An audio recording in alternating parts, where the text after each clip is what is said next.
Welcome to week 7. This week, we are focusing on writing a phonics word study lesson plan. We know that phonics and word study can be taught in isolation. However, they are more powerful when they are taught across the curriculum through picture books, poetry, during shared reading and guided reading, with literature circles, in connection with writing, and through content areas such as social studies, science, and math. In other words, we can talk about words throughout our instruction all day. Planning instruction for a phonics word study lesson plan begins by using what students know and developing a lesson format in many contexts. So we want our instruction to extend and refine our students' ability to use language by exposing them to engaging content. This is accomplished by presenting mini lessons, which help students learn about the meaning and structure of words. These mini lessons are direct teaching about how words look, sound, and what they mean. We can also give students opportunities to encounter and notice words in meaningful contexts and to apply what they know about words as they read and write for real purposes. We know that word solving is a complex process and involves decoding as well as taking in the many layers of meaning. So, to begin planning, I must know clearly what it is that I want to teach, rather than thinking, oh, I just want to teach a bunch of words. I'm going to teach a principle that students can apply to other words. What's my next step? I begin by going back to look at data from assessments that I have given. So I'm going to go back and look at Vinny's feature guide from the primary spelling inventory. Now, as we began our tutoring, we began to work with long vowel patterns because that's where Vinny really struggled. Once we accomplished those, then we moved on to other vowels, those vowel patterns. And as you can see, Vinny clearly needs help in this area. So once we got the long vowels under control, we moved on to the other vowels.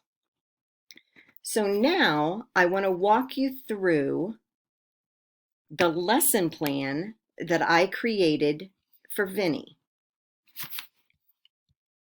Okay, this is the plan that I created.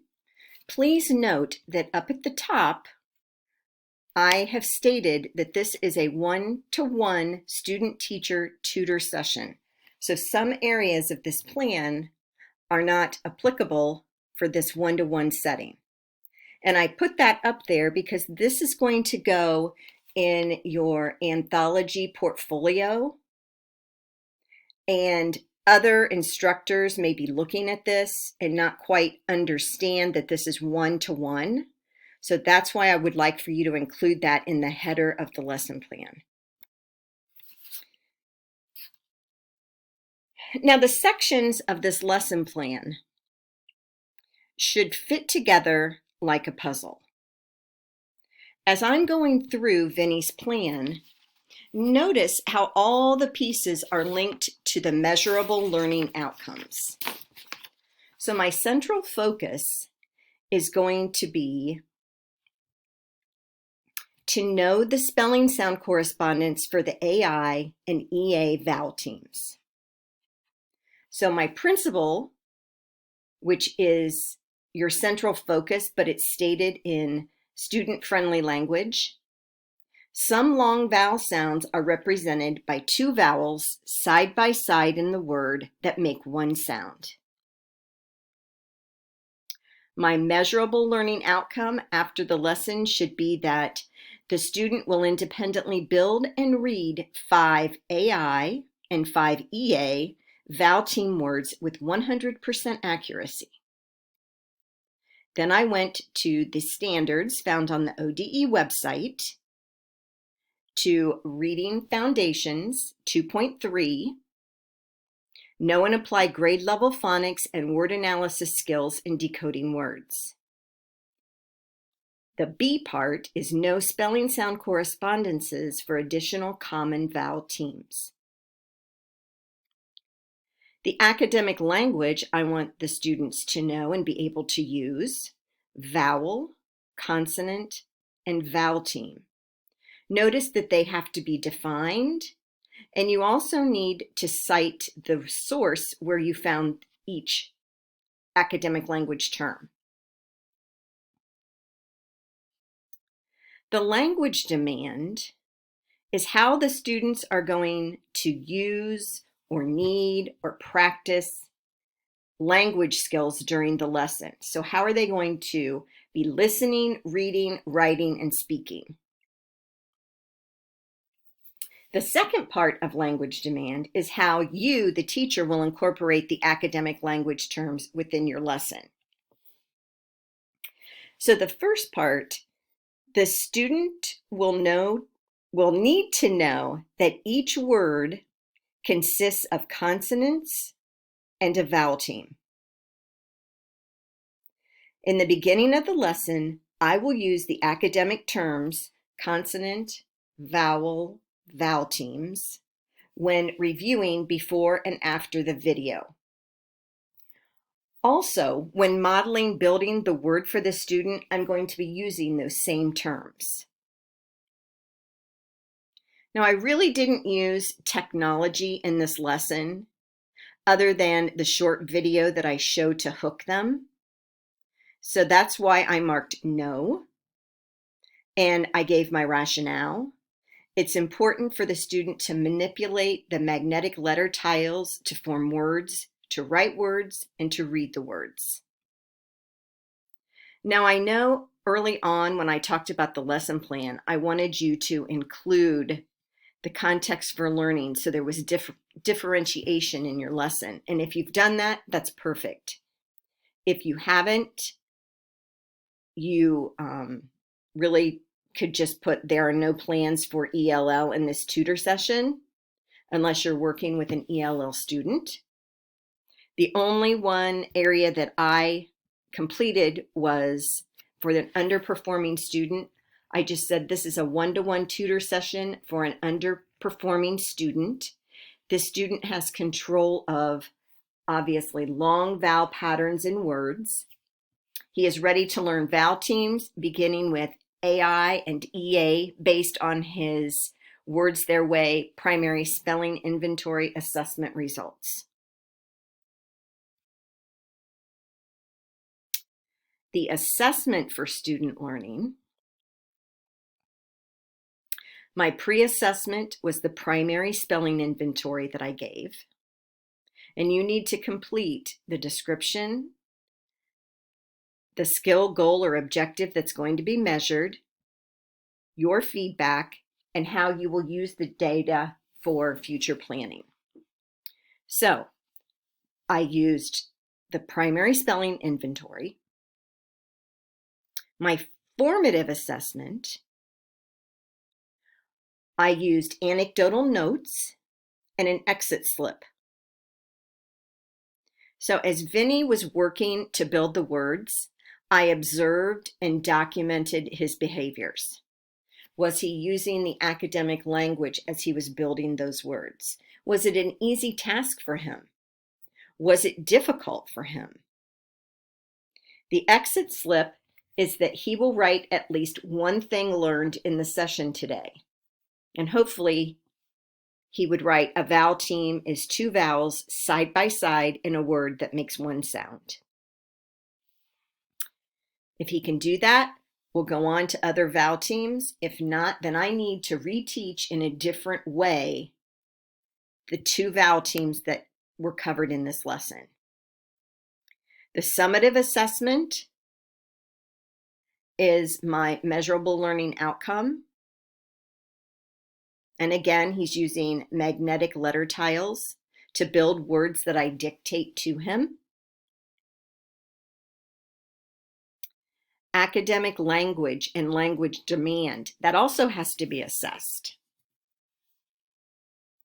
So the description of that assessment is, the building words activity will serve as an assessment of academic language and language demand because the student will need to have internalized the meanings of the terms in order to build the words. Then I move on to the actual instruction. Please note that you need a hook. I'm looking for times that are put in, how long are you going to spend on it, and the activity, as well as the purpose. Here's where I use that YouTube video about vowels. And then my activity comes from our text, page 158, building words of intact letter patterns. And I write it out step by step, how I will model the lesson, and then have him do the lesson. How am I going to wrap it up?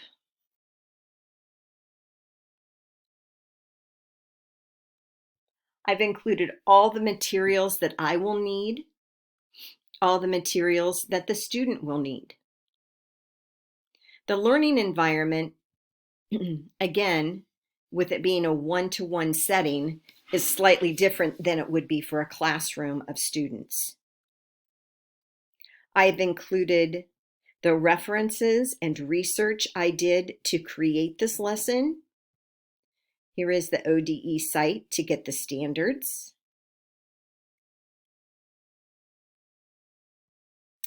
And then I link it to college and career readiness.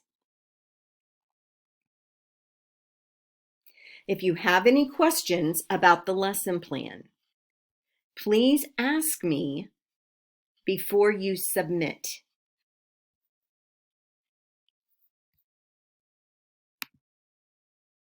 This is a very rough framework of my lesson with, I state the principle, I teach the principle, then I want the student to apply it. We're going to share. I've included how you incorporate this into your lesson with read aloud, shared reading, guided reading. Also in week 7, you have a rough draft of your analysis paper. Please be sure that in your analysis paper, you are analyzing the assessments that we have talked about in class. So you're not going to talk about the math work that you did with him or her. You're going to be talking about the literacy assessments that we've given and the results of those. If you have any questions, please ask me. I look forward to seeing your plans and your rough drafts. Thank you.